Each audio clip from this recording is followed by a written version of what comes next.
Assalamualaikum and hello everyone. Today we are from group 3. I'm Naila. I'm Ilham. Today we will be explaining our chosen theme, which is local versus long distance signaling in neurobiology.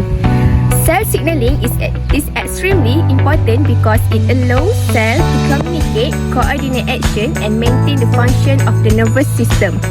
Without proper signaling, the brain would not be able to send instruction, the body would not know how to respond, and essential process like movement, memory and reflex would not work efficiently. Cell signaling in neurobiology is important because it controls how neurons send messages throughout the body. Without signaling, we would not be able to move, think, react or even maintain basic body functions. Cell signaling helps in first, transmitting information between neurons.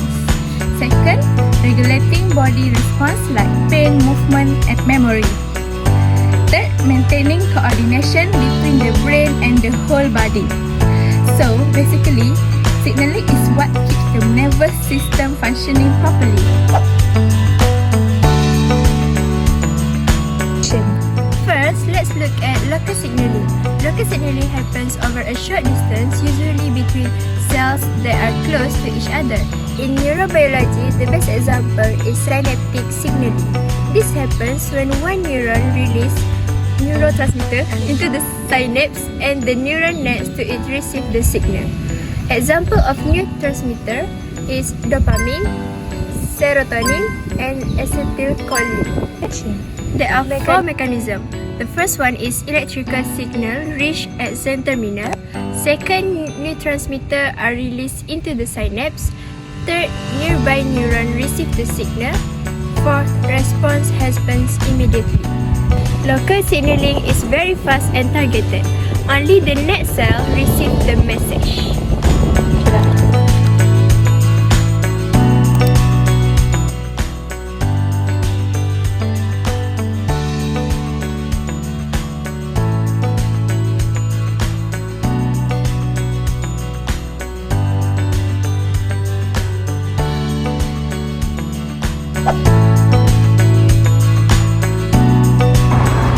Now let's look at the long distance signaling. This type of signaling happens when a message needs to travel far across the body. A good example is neuroendocrine signaling. In this process, special neurons release hormones into the bloodstream and those hormones travel to distant organs.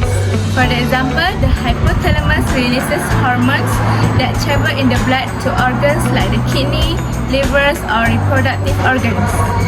There are four simple mechanisms. First, neurosecretory neurons release hormones. Second, the hormones enter the bloodstream. And third, they travel to target organs that are far away. And last but not least, the body produces a slower but longer lasting response.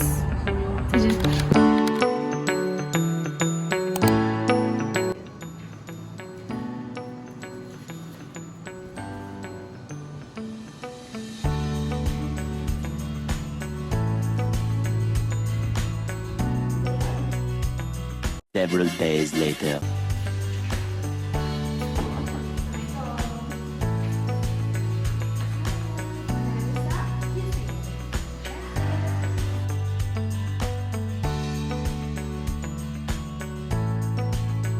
What happens if cell signaling fails? If cell signaling fails, neurons cannot send or receive message properly. This causes the body to react slowly or incorrectly. Common effects include weak reflex, poor coordination, memory problem, hormonal imbalance, and difficulty controlling movement or stress response. In short, the nervous system becomes unorganized because communication breakdowns. Which signaling type is more energy efficient and why? Long-distance signaling is more energy efficient because hormones remain in the bloodstream for a longer time and can act on many cells at once. The body does not need to release the signal repeatedly. Meanwhile, local signaling needs constant release of neurotransmitter for every message, which use more energy. How do receptors help in cell signaling? Receptors are proteins on the surface of cells that detect signals such as neurotransmitter or hormones. When the receptor binds to the signal molecule, it activates a response inside the cell. For example, triggering movement, releasing enzymes, or changing cell activity. Without receptor, cell cannot receive or understand any message. In conclusion, cell signaling is one of the most important process in neurobiology because it ensures that every part of the body receives the right message at the right time.